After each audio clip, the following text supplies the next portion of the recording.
Everyone keeps offering me this drink.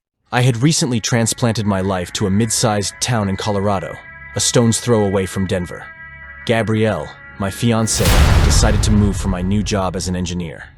It was a significant shift from the countryside of Iowa we were used to, but we were both eager for a fresh start. Our house was quintessentially suburban, the kind that graces the covers of home decor magazines. Life was as normal as it could be until one peculiar morning. That day, I awoke earlier than usual.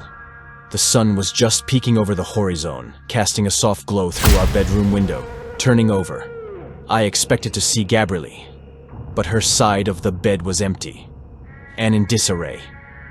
It was cold, indicating she hadn't been there for quite some time. This struck me as odd since she usually slept in. I brushed off the feeling, thinking she might be in the bathroom, perhaps feeling unwell from our dinner out the night before. However, as I got ready for work, there was no sign of her. I descended the stairs, the eerie quiet of the morning surrounding me, when suddenly the sound of dishes clinking broke the silence. Gabrielle never cooked, so curiosity tinged with caution guided my steps to the kitchen. There she was, surprisingly preparing breakfast. The sight was baffling, yet comforting. "Morning," she greeted with a cheerfulness that felt out of place.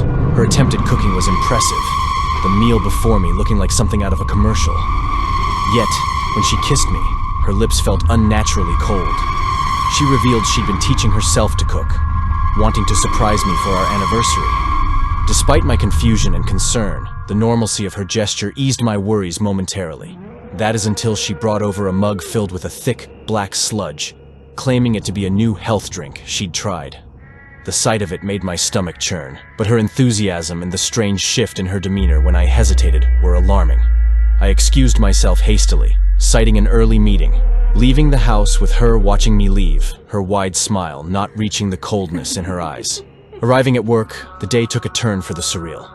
My boss and co-workers were all consuming the same black liquid, their behavior mirroring Gabrielle's. Their smiles were wide, but their eyes were dead, the atmosphere charged with an unsettling energy. I locked myself in my office, trying to focus on work, but the tapping at my glass wall and the robotic movements of my colleagues fueled my growing dread. The situation escalated quickly. My refusal to partake in the drink led to aggression and hostility from those around me.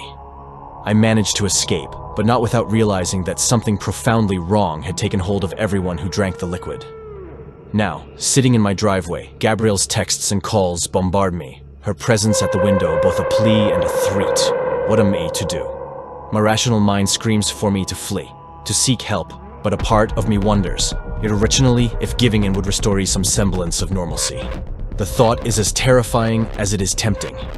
I'm trapped in a nightmare, torn between the unknown and the increasingly strange reality unfolding before me. Follow for part 2.